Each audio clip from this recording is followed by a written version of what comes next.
Hi friends, welcome back to my channel. Today we are going to talk about the philosophy of religion.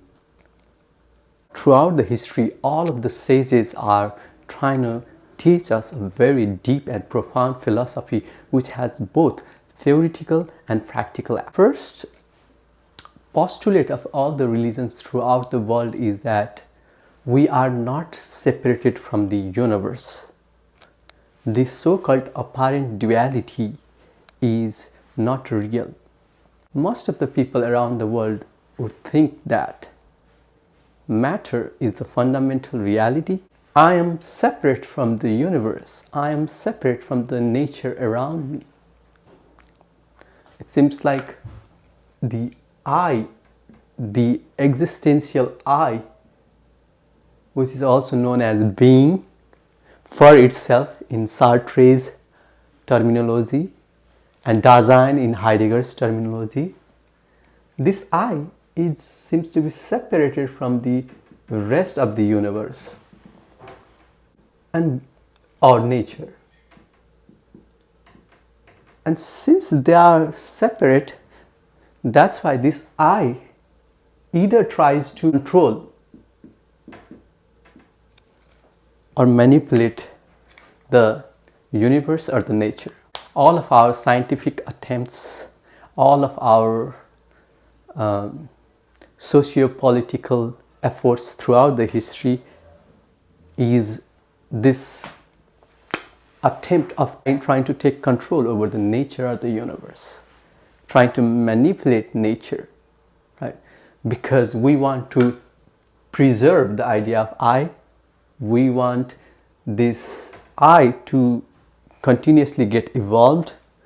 We want this I to survive and multiply. That's the whole materialistic idea. However, religions throughout the world are hypothesizing that this so-called separation between me and the universe is illusory.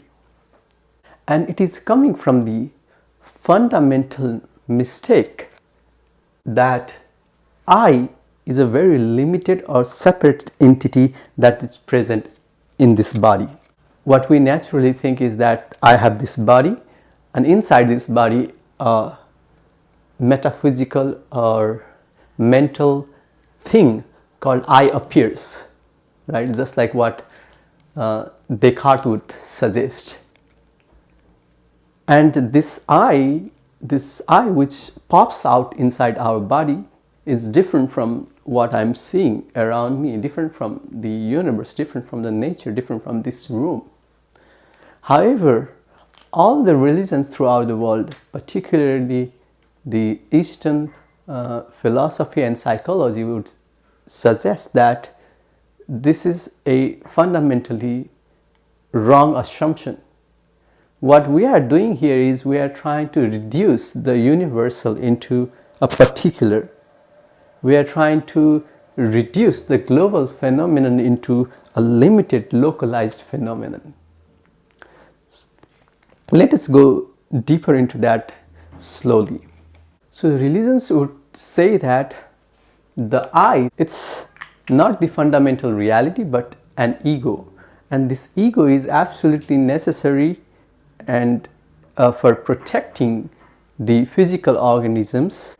And if you go deeper into the metaphysical structure of the religion, they would suggest you that I fundamentally has these two properties: attachment and identification.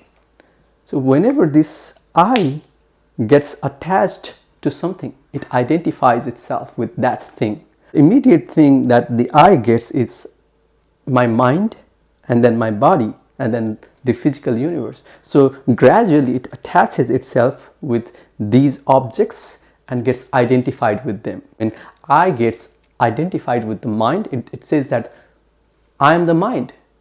So that's why Descartes think that I am what I think. I think, therefore I am. And similarly, I can identify itself with the body, physical body, and then it can believe that I am the physical body, right? And this belief actually would create this separation between the universe and me. This belief would give rise to this self-centered phenomenon that I am this limited organism, I am separate from all the rest of the world, and therefore I have to preserve myself, I have to protect myself from everything else. So you are different from me. A division would appear, and because of that division there's war going on in the world, misunderstanding going on between the people. But fundamentally these misunderstandings and wars are the result of the self-centered movement, which is the ego. So that's why religions would suggest that this attachment or the process of identification gives rise to a phenomenon called suffering. All the sufferings in the world, including the misunderstanding between the people, misunderstanding between the nations, misunderstanding between the religions, it's suffering that comes due to the attachment. For example, if you are attached to a country called Ukraine and somebody else is attached to a country called Russia, then there would be division between them, and both of them would try to preserve their identification with their nation, right? And in doing so, they would have to exclude the other, and that's why the division comes to the surface. Only practical solution to all of these problems is first to realize that ego is actually the fundamental cause of suffering, because ego causes attachment. Ego wants to become bigger and bigger, so that's why it's attaching. First it attaches itself with the mind, then it attaches with itself with the body, then it attaches itself with the society, nation, religion. It wants to become as bigger as it can. That's its nature. It wants to survive, multiply, and that's why all the traditions are trying to preserve itself. And whenever somebody questions the traditions, the traditional I would feel threatened, right?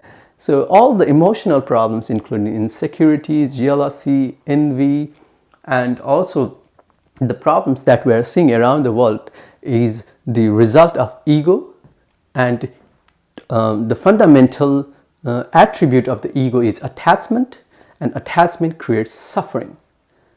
So the question becomes, why does ego wants to attach itself? Because there is this thing called desire. Why there is necessity for ego to appear? Because there is this desire to experience things from an individual perspective, from a localized perspective. And because this I now again desires to become bigger and bigger, it has to keep on attaching itself, right? So the whole idea is that desire is the metaphysical cause of this illusion that I am separate from the universe. So that's why religions would say that, okay, first realize that the attachment creates suffering, then realize that desire is behind all of this phenomenon. Illusory boundary called I, you realize that this boundary called I is an illusion. And when you realize that, this boundary will slowly fade away, and when this boundary fade away, you realize that you are not the localized individual. The localized individual is what appears. It's a relative reality. I is the product of the evolution. The physical organism wants to survive and multiply. Nature does not wants us to realize the truth, right? So that's why it's not interested in making us realize that we are the whole. That's why religions would suggest that if you want to be a spiritual person, you have to go beyond the nature. You have to first understand the nature, why the separation is there at the first place, then you have to go beyond the nature. That's the philosophy of religion. So if you see, religion actually wants to solve the problem by making us realize that all the problems in the world has a common root, and that's the ego. And when we realize the ego deep within ourselves, and when we realize that most of our activities, emotions, separation, our will to dominate the universe, dominate nature, dominate the other, is coming or stemming from this fundamental illusion that we are this. However, religions would suggest that we are not this, we are that.